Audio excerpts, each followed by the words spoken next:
9 बज गए हैं। आप देख रहे हैं खबरें। तमाम बड़ी खबरें आपके सामने हम रखेंगे। इस वक्त की बड़ी खबर आपको बताएंगे। यूपी में जारी मदरसों के सर्वे के बीच में आज सहारनपुर के देवबंद में उलेमाओं की बैठक शुरू होने वाली है। अब से थोड़ी देर के बाद उलेमाओं की बैठक शुरू हो जाएगी, जिसमें 400 से 500 उलेमाओं के पहुंचने की खबरें आ रही हैं। इस बैठक में 400 से 500 उलेमाओं के पहुंचने की जानकारी है। सम्मेलन खत्म होने के बाद मौलाना मुफ्ती अबुल कासिम नोमानी और जमीयत उलेमाए हिंद के प्रमुख मौलाना अरशद मदनी प्रेस कॉन्फ्रेंस भी करेंगे। सम्मेलन के बाद ये स्पष्ट हो जाएगा कि दारुल उलूम देवबंद प्रदेश सरकार के इस गैर मान्यता प्राप्त मदरसों के सर्वे के फैसले का समर्थन करता है या फिर विरोध करता है।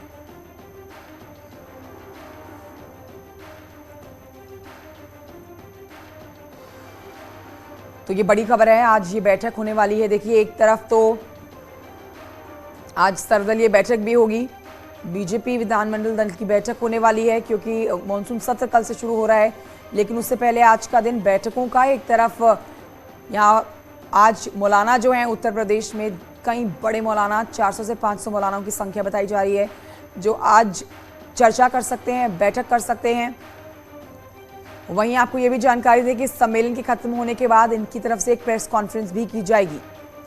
मुफ्ती अबुल कासिम नोमानी और जमीयत उलेमाए हिंद के प्रमुख मौलाना अरशद मदनी प्रेस कॉन्फ्रेंस करेंगे।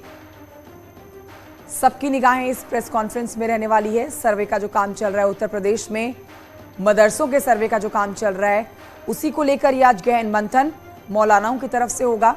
कई मौलानाओं के जुटने की उम्मीद है और आगे के लिए सरकार से बातचीत करने के लिए या फिर अपनी मांगों को पूरा करवाने के लिए आज मंथन किया जाना है।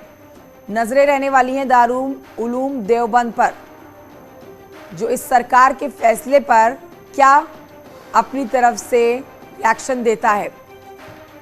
गैर मान्यता प्राप्त मदरसों के सर्वे कराने पर सरकार के फैसले पर अपना समर्थन देता है या फिर विरोध करता है, ये देखना बहुत दिलचस्प हो जाएगा, बहुत ज़रूरी हो जाएगा। थोड़ी देर के बाद ये तस्वीर साफ हो जाएगी कि जिस तरह से मुस्लिम समुदाय एकजुट होकर सरकार के इस फैसले का विरोध कर रहा है, क्या उसी में दारुल उलूम देवबंद भी शामिल होता है या फिर जो कदम सरकार ने आगे बढ़ाया है गैर मान्यता प्राप्त मदरसों के लिए, उनकी बेहतरी के लिए, उनमें पढ़ने वाले बच्चों के भविष्य के लिए, या उसका समर्थन करता है दारुल उलूम देवबंद, ये देखना होगा। लेकिन आपको बड़ी जानकारी दे रहे हैं, मदरसों के सर्वे को लेकर अब से थोड़ी ही देर के बाद ये बैठक शुरू हो जाएगी, जिसमें 400 से 500 मौलाना पहुंचेंगे।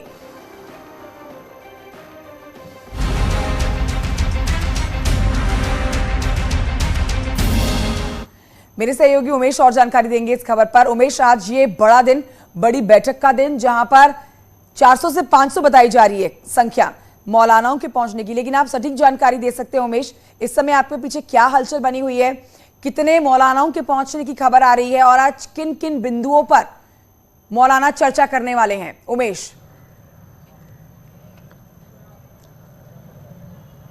जी हाँ, देखिए, इस्लामिक तालीम के सबसे बड़े केंद्र दारुल उलूम देवबंद में आज मदरसा संचालकों का बड़ा सम्मेलन हो रहा है। न्यूज 18 की टीम इस वक्त देवबंद में ही मौजूद है और यहाँ की तस्वीरें आप देखें कि किस तरह से अलग अलग जिलों के मदरसा संचालकों के प्रतिनिधि यहाँ पर जुटने शुरू हो गए हैं। मेरठ, बागपत, सहारनपुर, बुलंदशहर, गोरखपुर, लखनऊ समेत समूचे उत्तर प्रदेश के तकरीबन 250 मदरसा संचालकों के प्रतिनिधि यहाँ इकट्ठा हो रहे हैं। अलग अलग जिलों से लोग यहाँ पर पहुँच रहे हैं। आज की ये मीटिंग, आज का ये सम्मेलन बेहद महत्वपूर्ण है। हम चाहेंगे कि थोड़ा आगे बढ़ें और दिखाएं यहाँ की तस्वीरें कि किस तरह से यहाँ पर मौलाना इकट्ठा हो रहे हैं और अलग अलग मदरसा संचालकों के जो प्रतिनिधि हैं वो यहाँ पर इकट्ठा हो रहे हैं। उत्तर प्रदेश के तकरीबन 250 मदरसा संचालकों के प्रतिनिधि यहाँ पर इकट्ठा हो रहे हैं। आज का सम्मेलन बेहद बड़ा सम्मेलन माना जा रहा है। मदरसे के सर्वे को लेकर यहाँ पर चिंतन और मंथन होगा। आज यहां पर क्या निर्णय होता है, इस पर सभी की निगाहें रहेंगी कि आखिर आज क्या निर्णय होता है। सामने जो मस्जिद आप देख सकते हैं, इसे रशीदी मस्जिद कहते हैं और इसी मस्जिद के अंदर इस सम्मेलन को आयोजित किया गया है। हम कुछ लोगों से बात कर लेते हैं और जानते हैं कि इस सम्मेलन को लेकर वो क्या कहेंगे। आप ये बताइए कि आप लोग कहां से आए हैं और इस सम्मेलन को लेकर क्या कहेंगे। हम लोग मुजफ्फरनगर से आए हैं और ये सम्मेलन हो रहा है, इस पे पूरे हिंदुस्तान की और ख़ास तौर से जो उत्तर प्रदेश के अंदर सरकार एक सर्वे करा रही है, इसको लेकर यहाँ तमाम उलामा इकराम यहाँ और मदरसे के प्रबंधक हजरात आए। तो आज जो भी निर्णय लिया जाएगा वही सर्वमान्य होगा। हाँ जी बिल्कुल, जो हमारे अकाबिरीन और उलमा इकराम जो है कहेंगे इंशाल्लाह उसी की बात के ऊपर हम तायद करेंगे, उसी के साथ आप चलेंगे। कहाँ से आए हैं? बुढ़ाना, यानी मुजफ्फरनगर से। मुजफ्फरनगर बुढ़ाना से। और तकरीबन 1 बजे तक 2 बजे तक ये सम्मेलन चलता रहेगा। 2 बजे तक इंशाल्लाह ये चलेगा और इसमें जो भी फैसले होंगे इंशाल्लाह सब उस पर अमल करेंगे। जो भी फैसला होगा उस पर अमल किया जाएगा। और यहाँ की तस्वीरें आप दिखाइए कि किस तरह से यहाँ पर रशीदी मस्जिद के बाहर मौलानाओं का जुटना यहाँ शुरू हो चुका है। अलग अलग डिस्ट्रिक्ट से मौलाना यहाँ पर पहुंच रहे हैं और सभी की निगाहें इस बात पर हैं कि आखिर आज के इस सम्मेलन में क्या निर्णय लिया जाता है। आप ये बताइए क्या कहेंगे? जिस तरह से अभी हमने कुछ मौलानाओं से बात की, उनका साफ तौर पर यही कहना है कि आज का सम्मेलन बेहद महत्वपूर्ण है और जो भी निर्णय लिया जाएगा वो सर्वमान्य होगा। तो निश्चित तौर पर बिल्कुल, और नजर यही इसी बात पर रहेगी उमेश कि दारुल उलूम देवबंद जो है वो सरकार के इस कदम की सराहना करता है या विरोध करता है, इस पर आप नजर बनाए रखिए। फिलहाल की जानकारी के लिए आपका बहुत शुक्रिया उमेश। और आइए आपको बताते हैं कि यूपी विधानमंडल का मानसून सत्र कल से शुरू हो रहा है। कल 19 तारीख है। इसको लेकर आज लखनऊ में कई बैठकें होने वाली हैं। सबसे पहले दोपहर 12:30 बजे सर्वदलीय बैठक होगी। अहम ये बैठक जिसमें तमाम पार्टियों के विधायक मौजूद रहेंगे। सर्वदलीय बैठक है ये, सीएम योगी इसकी अध्यक्षता करेंगे, शामिल होंगे इस बैठक में। और इसके बाद आपको बताएंगे मुख्यमंत्री आवास पर बीजेपी विधायक दल की बैठक भी होनी है, जहां तमाम बीजेपी के विधायक मौजूद रहेंगे। और सत्र को लेकर रणनीति इनकी तरफ से बनाई जानी है। तय किया जाना है कि विपक्ष के सवालों के कैसे जवाब दिए जाएंगे। और इसके अलावा एक और महत्वपूर्ण बैठक जिसमें एनडीए के विधायकों और एमएलसीज की बैठक होगी। तो ये लगातार बैक टू बैक 3 आज बैठकें होने वाली है। कल मॉनसून सत्र शुरू होगा। विधानमंडल के सत्र के शुरू होने से पहले आज बैठकों का दौर चलेगा।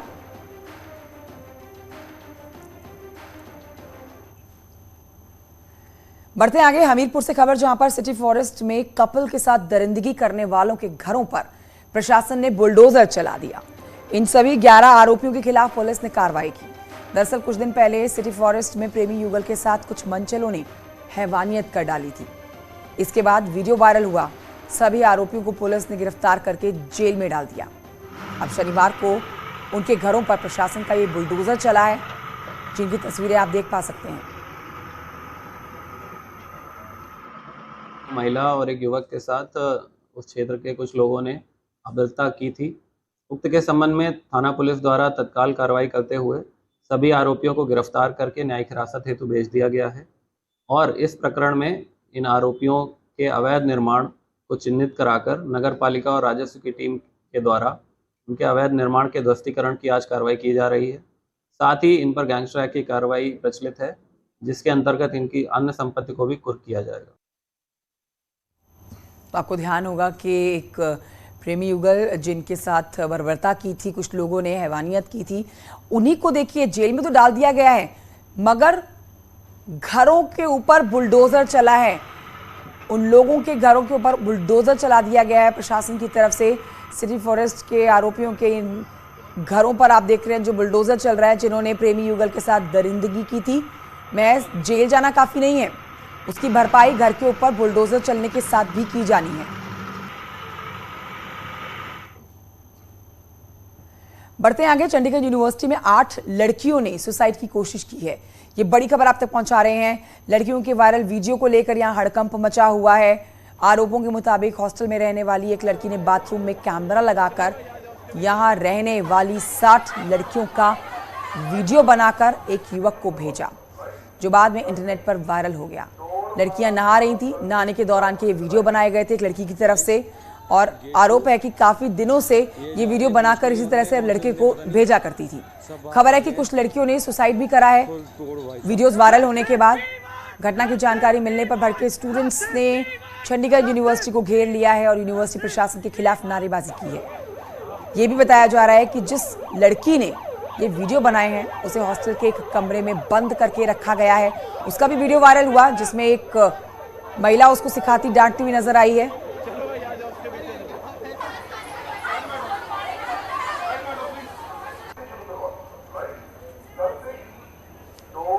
सुसाइड करने की कोशिश की गई है इन लड़कियों की तरफ से, हम आपको दिखा रहे हैं। तो चंडीगढ़ में इस समय हंगामा मचा हुआ है इस खबर को लेकर, क्योंकि एक लड़की ने कई लड़कियों के वीडियोस बनाए, नहाते हुए वीडियो बनाकर अपने दोस्त को फॉरवर्ड किए, कई वीडियोस वायरल हो गए उसमें।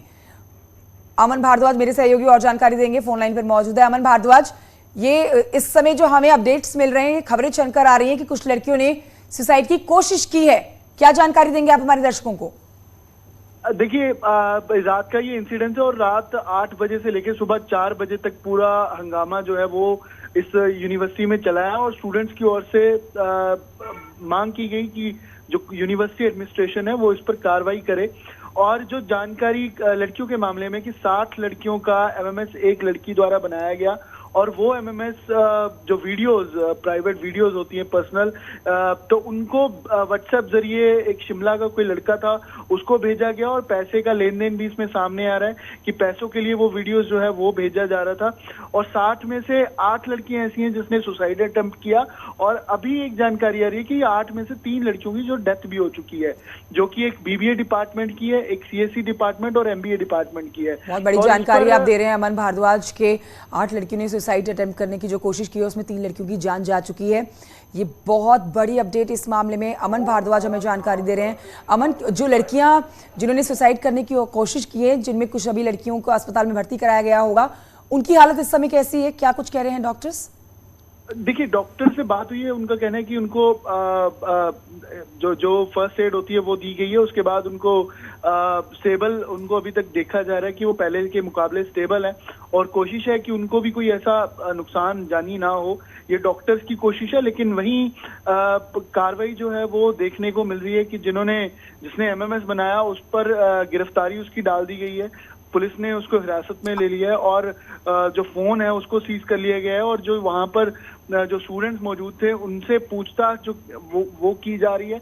और ये भी बता दें कि जब एमएमएस बनाते हुए जब वो वीडियो लड़की बना रही थी तो उस एक लड़की जो विक्टिम थी उसके द्वारा ही उसको पकड़ा गया कि वो वीडियो बना रही है और छुपकर वीडियो बनाई जा रही थी। उसके बाद ही शिकायत जो है वो की गई और स्टूडेंट्स की ओर से पहली प्रायोरिटी पर मांग ये थी कि यूनिवर्सिटी पे कंप्लेंट ना करके डायरेक्ट पुलिस में कंप्लेंट जो है वो की जाए। यही कारण है कि रात को 8 बजे से लेकर सुबह 4 बजे तक जो हंगामा है वो देखने को मिला। अमन भारद्वाज, बहुत शुक्रिया आपका जानकारी के लिए। चंदौली के नौगढ़ थाना क्षेत्र से खबर, जहां पर गांव में जमीन विवाद में 2 पक्षों में खूनी संघर्ष देखा गया। एक महिला की पीट कर हत्या कर दी गई, जबकि उसकी बेटी गंभीर रूप से जख्मी हुई। आरोपों के मुताबिक लाठी डंडे से लैस दूसरे पक्ष के लोगों ने रात में महिला के घर पर हमला किया। पिटाई के बाद घायल अवस्था में गांव के जंगल में नाले के पास फेंक दिया गया। बेटी को जब होश आया तो उसने शोर मचाया। ग्रामीणों ने गंभीर हालत में उसे अस्पताल में भर्ती कराया, जहां इलाज के दौरान उसकी मौत हो गई। इस वारदात के बाद आरोपी फरार हैं। पुलिस ने शव को कब्जे में ले लिया है, पोस्टमार्टम के लिए भेजा है। आरोपियों की धरपकड़ के लिए पुलिस छानबीन में जुट चुकी है। और इस समय बिजनौर से एक बड़ी खबर आ रही है, जहां पर कारोबारी का अपहरण किया गया है। परिजनों से मांगी गई है 10 लाख की फिरौती। कारोबारी का अपहरण करके परिजनों से 10 लाख की फिरौती मांगी गई है। पुलिस ने 4 किडनैपर्स को दबोचा है। एक निलंबित कर दिया गया है सिपाही, जो शायद इस मामले में शामिल था, ऐसी खबरें आ रही हैं। कारोबारी का अपहरण करके 10 लाख की परिवार वालों से फिरौती मांगी गई है। बिजनौर से ये बड़ी खबर आपको बता रहे हैं। 4 किडनैपर्स इस बीच पकड़े गए हैं। पुलिस पूरे मामले की गहन जांच कर रही है। पुलिस ने 4 किडनैपर्स को अब तक पकड़ लिया है। इनके तार कहां तक पहुंचे हुए हैं और कौन इस किडनैपिंग की वारदात में शामिल है, उनकी धरपकड़ के लिए पुलिस लगी हुई है। हालांकि 4 किडनैपर्स को पकड़ा गया है। इस बीच ये भी खबर है कि एक सिपाही जो है वो निलंबित किया गया है। सहारनपुर से खबर, जहां पर पुलिस को बड़ी कामयाबी हाथ लगी। पूर्व एमएलसी हाजी इकबाल गैंग के 5 सदस्य गिरफ्तार किए गए। गैंगस्टर एक्ट के तहत 5 की गिरफ्तारी की गई है। हाजी इकबाल का भाई और 3 बेटे पहले ही गिरफ्तार किए जा चुके हैं। 25,000 का इनामी हाजी इकबाल अभी गिरफ्त से दूर है।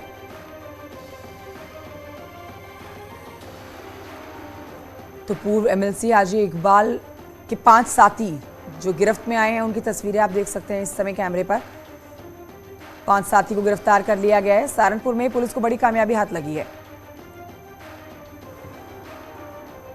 आज की खबरों में आगे बढ़ते आपको बताते हैं लखीमपुर खीरी से बड़ी खबर, जहां 2 सिपाही गिरफ्तार किए गए हैं। रंगदारी वसूलने के आरोप में जेल भेजे गए हैं। दोनों सिपाही सिंगाही थाने में तैनात थे। एसपी ने दोनों सिपाहियों को निलंबित कर दिया है। दोनों सिपाहियों पर प्रेमी युगल से वसूली करने का आरोप है। प्रेमियों के साथ ये वसूली करा करते थे, गैंग के साथ मिलकर करते थे वसूली। अब वीडियो वायरल होने के नाम पर वसूली किया करते थे। तो ये बड़ी कार्रवाई कर दी गई है।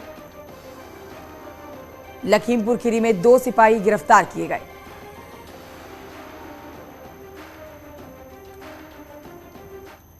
बढ़ते हैं आगे, आपको बताते हैं अमेरिकी नागरिक और फिल्म निर्माता रत्नेश भूटानी को एसटीएफ ने गिरफ्तार कर लिया।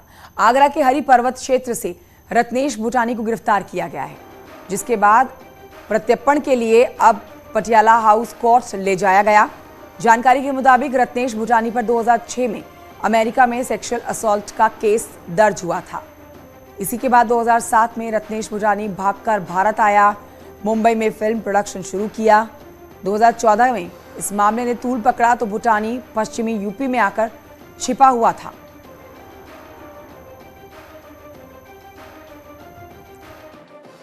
और फिल्म निर्माता रत्नेश भूटानी की एसटीएफ टीम ने गिरफ्तारी कर ली है। एसटीएफ की मेरठ यूनिट ने उसे आगरा के हरि पर्वत से गिरफ्तार किया है। 2006 में रत्नेश पर अमेरिका में सेक्सुअल असॉल्ट का मुकदमा दर्ज किया गया, जिसके बाद वो भागकर भारत आ गया और अलग अलग जगह पर छुपता रहा। लेकिन अब उसकी गिरफ्तारी करके प्रत्यार्पण के लिए पटियाला हाउस कोर्ट भेज दिया गया है। कैमरामैन शिव सोन के साथ न्यूज़ 18 के लिए निखिल अग्रवाल, मेरठ। मुजफ्फरनगर से खबर, जहां खतौली इलाके में आग के तांडव को देखने को मिला है। यहां एक गन्ने से भरे हुए ट्रक में अचानक से आग लग गई। धुआं उठते देख ड्राइवर ने किसी तरह से चलते ट्रक से कूदकर अपनी जान बचाई। देखते ही देखते आग ने विकराल रूप धारण कर लिया। सूचना पर दमकल विभाग की टीम पहुंची। कड़ी मशक्कत के बाद आग पर काबू पाया गया।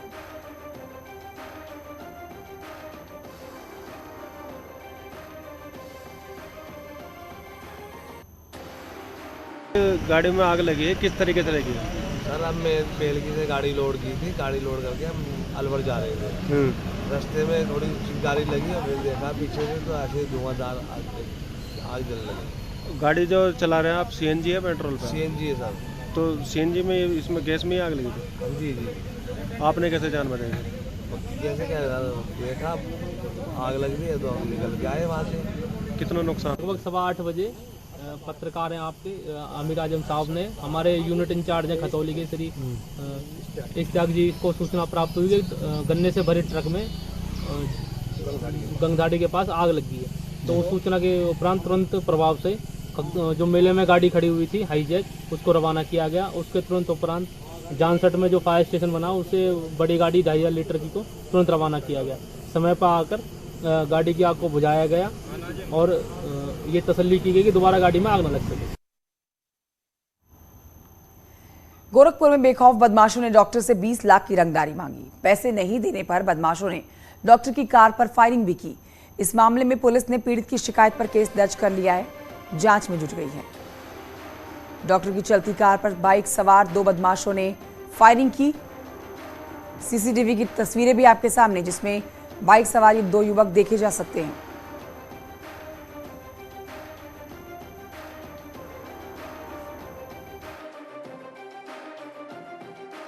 9 बजे डॉक्टर संतराज गुप्ता, जो कि घोड़ौर चौराहे के पास इनकी क्लिनिक है, वो अपनी क्लिनिक में बैठे हुए थे।